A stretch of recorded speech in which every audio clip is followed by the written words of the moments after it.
Dusty Caldwell sat slumped way in the rear, that far nook of Crestwood Academy's science room, his clear blue eyes fixated on the big map of all the planets plastered crooked onto the far wall.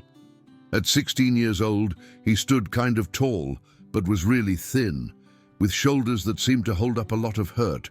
His clothes looked okay, pretty nice, but didn't quite fit him right, which made him look like someone who just wants to disappear. Most kids at Crestwood High knew to look right past him, which was just fine with Dusty. The class bell rang, and everyone started to go to lunch. Dusty slowly packed up his things, trying to miss the crowd. He'd learned that timing was everything when it came to getting through the halls without trouble. If he waited too long, he'd be stuck with the teachers who might try to talk to him about why he didn't have any friends. If he left too soon, he'd get mixed up in all the teenage drama that Dusty didn't want any part of. "Well, look who's still here," a voice called out that made Dusty's fists clench up so nobody would see it. The Phantom of Crestwood High. Vincent Vinny DeMarco stood in the doorway with all of his buddies. At 17, Vinny was everything Dusty wasn't. Built solid, sure of himself, with the kind of grin that made the teachers think he was a good kid and made the other students want to be just like him. His light brown hair was always perfect, and he wore his sports jacket like he owned the place. Behind him was Kevin Riley, a short, chubby guy whose only skill seemed to be laughing at everything Vinny said, and Brittany Stone, whose mean words had made a lot of students cry. Dusty finished closing up his backpack and stood up slow. "Just going to lunch," he said quiet, but his voice didn't shake, even though he felt tight inside. "Lunch?" Vinny walked into the room, making Dusty have to either push past him or just wait. "What do you even eat? I never see you at the lunch tables." "Maybe he eats alone in the janitor's closet," Kevin said, getting the laugh he was fishing for. Dusty had been eating lunch in the art room every day for the last 2 months, ever since he'd come to Crestwood High when his mom took a new job and moved the family to Oregon. The art teacher, Mr. Evans, pretended not to see when he ate his sandwich near the pottery station, and Dusty was thankful for the quiet. "I eat in the art room," Dusty said. "The art room?" Brittany raised up an eyebrow. "Wow, you really are a weirdo, aren't you?" The words hurt, but Dusty had gotten used to people being mean over the years. His family moved a lot, and he always was the new kid. He'd learned that fighting back only made things worse, and there were worse things than being called names. A lot worse. "Excuse me," Dusty said, moving to the door. Vinny didn't move. "You know what I think, Caldwell? I think you're hiding something. Nobody is this boring without a reason." "If only you knew," Dusty thought to himself.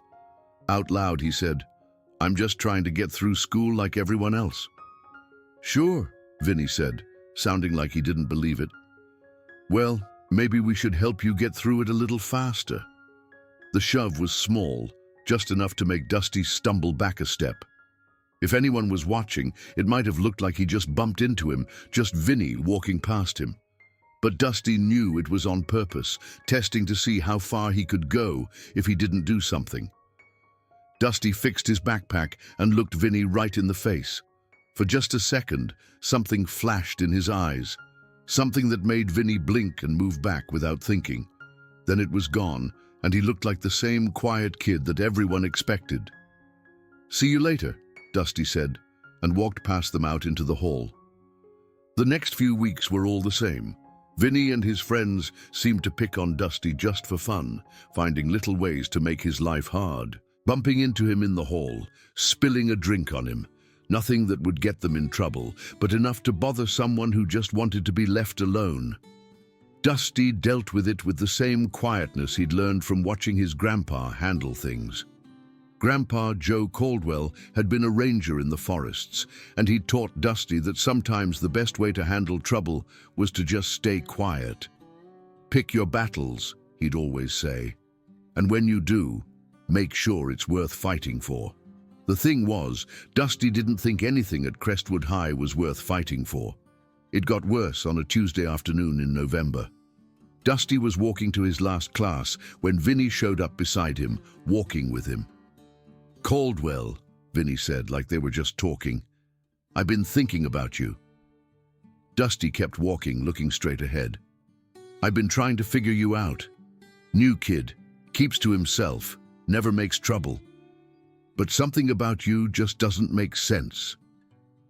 They got to the stairs, and Vinny's friends showed up like they knew it was coming. Kevin stood in the way ahead, while Brittany made sure he couldn't go back. "I think," Vinny went on, "you're scared of us." Dusty stopped walking. "I'm not scared of you."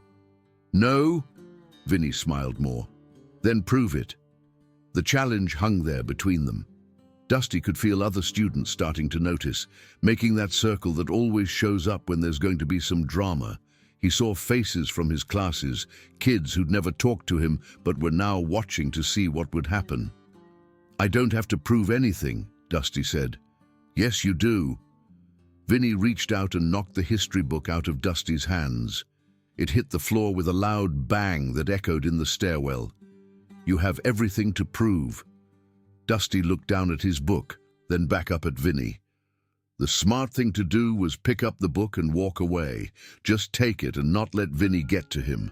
That's what he'd been doing for months, and it had worked okay. But as Dusty bent down to pick up his book, Vinny put his foot on it. "Leave it," Vinny said. Something changed in Dusty. It was small. He stood up a little straighter. He held his shoulders a little different. But Vinny, who liked to find weakness in others, saw it right away. "Problem, Caldwell?" Dusty looked up from where he was crouching, and for the second time, Vinny saw something in the other boy's eyes that made him feel funny. It was gone fast, but Vinny felt a cold feeling go down his back. "No problem," Dusty said quiet. He waited until Vinny took his foot off, then picked up his book and walked away. But something had changed. The kids who were watching whispered as they left. Vinny tried to act like he was still in charge, but Kevin and Brittany both saw that he seemed upset. And Dusty, walking to class with his book under his arm, felt something inside him that he'd been hiding for months. It felt like his grandpa's voice, from all those times they trained out in the woods. "Patience is good, son, but you need to know when to use it." It all changed 3 days later. Dusty was eating lunch in the art room near the painting supplies when he heard voices coming to the art room. Mr. Evans had left to get some supplies, so it was just Dusty and a few kids using the pottery wheels near the front. "I still think he's hiding something," Vinny's voice sounded loud in the quiet room. Dusty put down his sandwich and listened. They were in the main part of the room now, looking for him. "Maybe he's just weird," Kevin said. "Some people are just weird." "No, it's more than that." Vinny sounded mad. "Did you see how he looked at me the other day? Like he wanted to... I don't know, like he was making up his mind about something." They were getting closer. Dusty thought about what he could do. The art room had a door that went to the back parking lot, but if he used it, he'd have to leave his lunch and backpack. He could try to wait, but they seemed like they really wanted to find him. "There he is," Brittany sounded like she'd won something. Dusty looked up and saw them coming around the corner into his area. Vinny looked different today, not just mean, but angry. "Eating alone again, Caldwell?" Vinny asked, but he didn't sound funny this time. Dusty slowly put his sandwich back in his lunch bag. "Just finishing up." "No, don't leave." Vinny sat down across from Dusty at the little table. "We want to know you better." Kevin and Brittany stood beside the table so he couldn't get away. Dusty saw that they were standing, so anyone who came into this area would have to walk past them first. "There's not much to know," Dusty said. "I don't think so." Vinny leaned closer. "I've been asking around about you. Nobody knows where you used to go to school, about your family, nothing. It's like you just showed up one day." Dusty didn't say anything. "That's not normal, is it?" Vinny went on. Most people talk about where they came from when they move.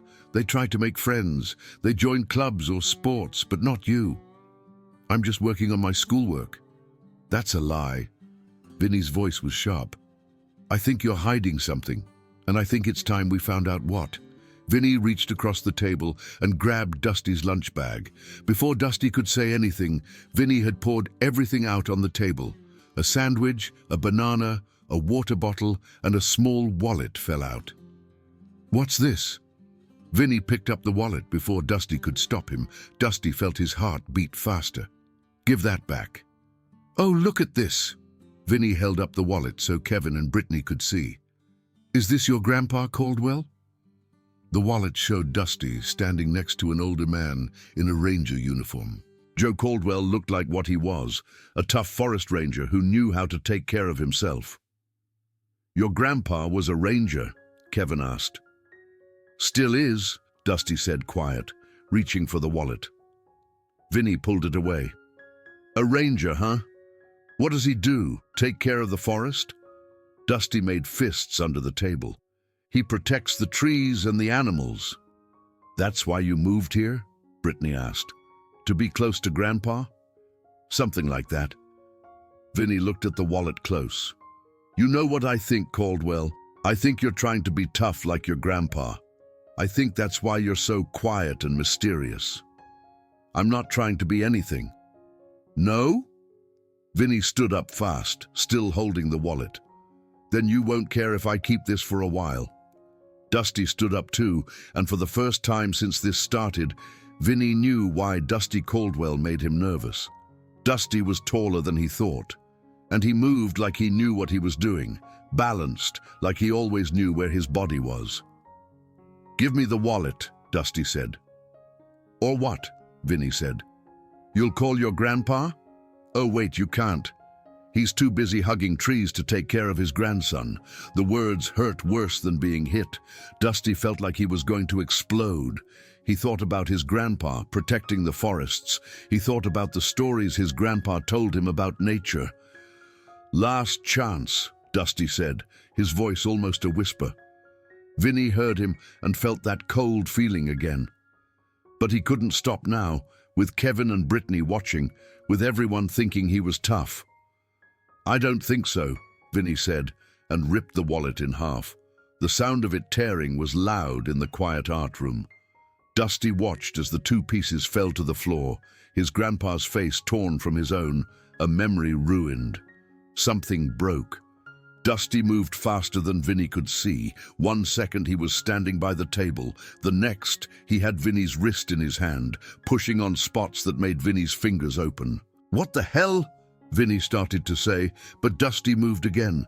Dusty kicked Vinny's legs out from under him, so he fell on his back with Dusty kneeling beside him, one hand on Vinny's throat. Kevin started to move, but stopped when Dusty looked at him. Dusty didn't look like the quiet kid they'd been picking on. He looked different, dangerous, focused, in control. Don't, Dusty said quiet, and Kevin stopped. Vinny was trying to breathe, trying to understand what happened. He'd been standing up, and now he was on his back in 2 seconds, and he didn't know how. You want to know what I'm hiding?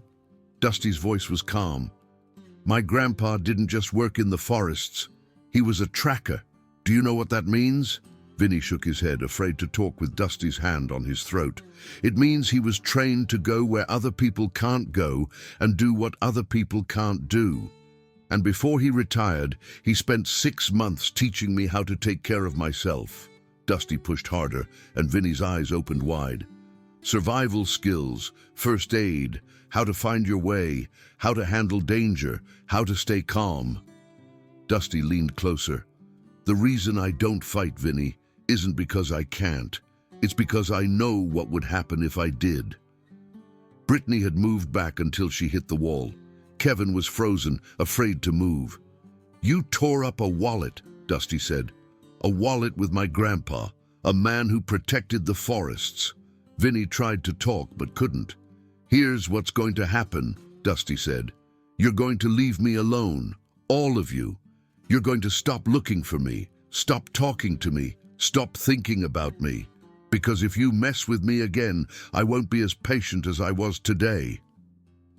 Dusty let go of Vinny and stood up. Vinny rolled to his side, coughing. "And Vinny?" Dusty looked down at him. "If I ever see you picking on anyone else at this school, anyone, you and I are going to have a longer talk. Understand?" Vinny nodded fast. Dusty picked up the pieces of his wallet and walked out of the art room, leaving Vinny, Kevin, and Brittany quiet. The news went all through Crestwood High. By the end of the day, everyone knew that quiet Dusty Caldwell had put Vinny DeMarco on the ground easy. Some said Dusty had used some kind of martial arts, others said he'd scared Vinny with a knife. But everyone knew. Vinny had started something he couldn't finish, and Dusty Caldwell wasn't who they thought he was. Vinny didn't say anything about what happened. He couldn't tell people how Dusty had moved so fast, couldn't say how Dusty looked without sounding scared.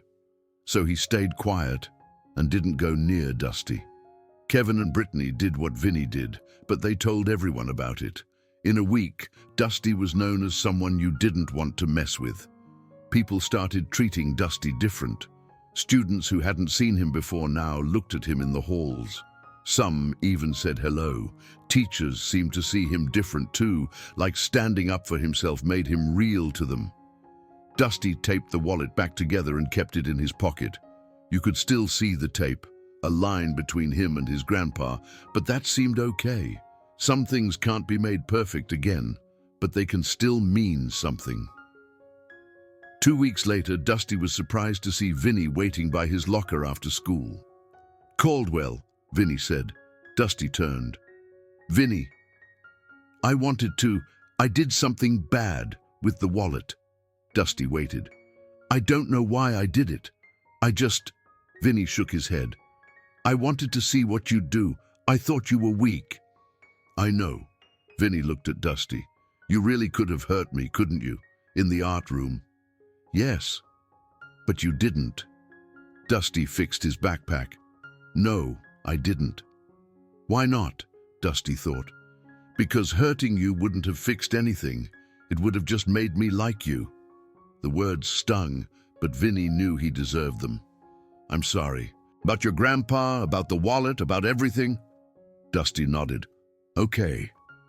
Vinny started to walk away, then turned back. "Caldwell, your grandpa would be proud of you for what you did." Dusty watched Vinny leave. Then he sent a message to his grandpa. "Had a good day at school, thinking of you." He got an answer back fast. "I'm proud of you, son. Always." Dusty smiled and went home, walking taller than he had in months. He'd learned something in the art room, not just that he could take care of himself, but that he could choose how to do it. Being strong without thinking was just being mean. But being strong and knowing when to stop, that was real power. And sometimes Dusty knew the most powerful thing you could do was show someone what you could do, then choose not to do it.